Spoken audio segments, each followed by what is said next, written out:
All right, everyone. The Trump presidency has started off with a bang. Of course, post-inauguration, he signed a number of executive orders, basically undoing most of the damage that Biden had done while he was president. Also pardoning the J6ers, which is causing a nervous breakdown among liberals. We'll talk about that separately. There was a video the other night where they said they weren't going to release them all on the same night. It was like going to be the next day for some of them, and I don't know exactly what's happening, but the executive order stands, the pardons, the commutations, and so forth. It's basically the USA's version of Return of the Jedi. And this is something, it was a joke before. It's very mimetic. Donald Trump comes in, a new hope. Wow, the United States can come back. Then the empire strikes back, of course, with the lockdowns and the shenanigans in the 2020 election, and the Uniparty comes back into control, and now Donald Trump is back in charge. I do not see him as God Emperor Trump, but I do see him as a heroic figure. I think if he can get only a few things accomplished, and he's already accomplished more in the first 24 hours of his presidency than Joe Biden could in 4 years, then he'll have done a good job. Pardoning and commuting the sentences of the J6ers, restoring order at the border, which is, yeah, it rhymes, ha ha ha, I'm a poet now. Mass deportation of certain particularly criminal elements within society, etc., etc., and diplomacy would play a big role in this. He's pledged to tariff Mexican and Canadian goods at 25% on day one. He followed through with this. This will be litigated, number one. Number two, I think that it's a power move. I don't think that the tariffs actually will end up being a thing. It's more to force them to back down with regards to trade. And so Donald Trump has been more transformative in less than 24 hours than the prior administration was in 4 long goddamn years. That's what I take away from this. And this is exactly what I expected. Actually, he's doing actually more than I expected him to do. I expected him to back down on a few of these issues, but he hasn't backed down at all. If anything, he's exceeding expectations. Again, within 24 goddamn hours of being elected president, he's already done more than the past administration did in 4 years. This is meaningful. It shows that he actually intends to be the workhorse that he cast himself off as. It doesn't really surprise me when you think about it. It's not a huge surprise because Donald Trump, I mean, he can't run again. He can't get another term. He's already won.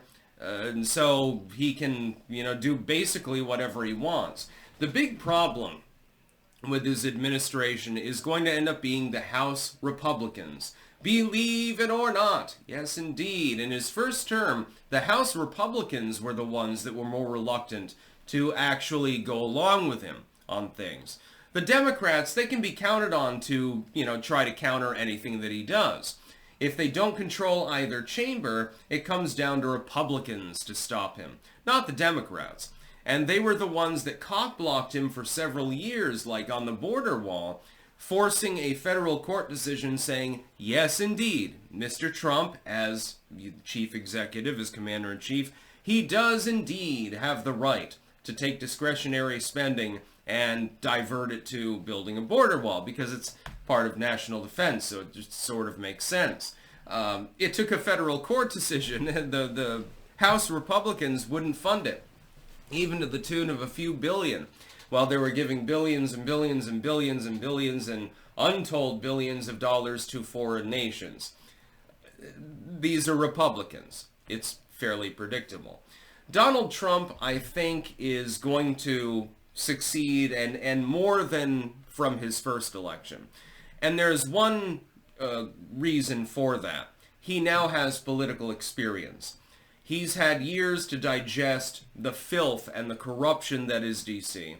He now knows he knows his ropes, and he understands what's exactly going to happen.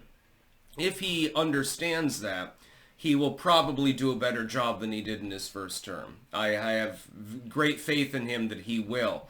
By the way, Barron Trump was there at the inauguration. He's towering over literally everyone, and that was hysterical. Talked about it on the quartering the other day on the Quartercast, and every time they panned over to Barron Trump, it's like, here's this basketball player. It was really, really funny. Now, the USA's Return of the Jedi moment, it's an opportunity to redeem ourselves as a nation, if as it were. Trump will not be perfect. He will not enact every policy that he has sworn he wants to enact, because he won't be physically capable of doing that in some times.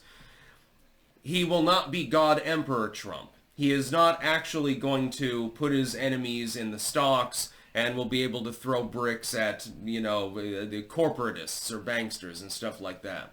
He will not get everything accomplished that he wants, but he will do a good job. I believe that he will attempt to make peace with foreign countries and maintain our holding pattern. I believe that he will attempt to use tariffs and influence and so forth, his charisma, to sweeten the deal with nations like Panama, Greenland, etc. I do believe that. Canada and Mexico. I do believe he'll do that. I believe that he will attempt to tackle the crime problem in the United States, specifically in inner city crime. I think that he'll be reasonably successful at that.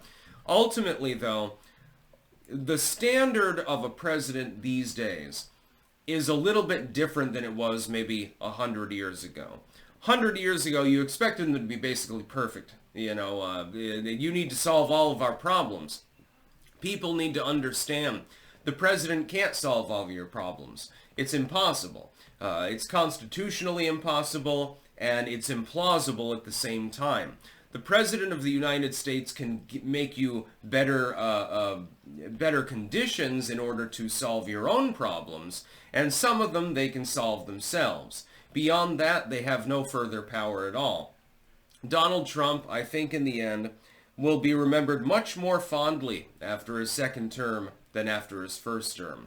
The liberals melting down right now, as we'll discuss with the J6 pardons, by the way, very, very good move by Donald Trump, by the way, I think he'll be remembered more fondly. I think that people will realize, once they realize that they're not capable of persecuting him out of office or something like that, even some of the liberals will come around and say, well, the economy was balanced, then it was unbalanced, then somehow it became balanced again. I wonder who caused that. It's the economy, stupid. That's about all. Peace out.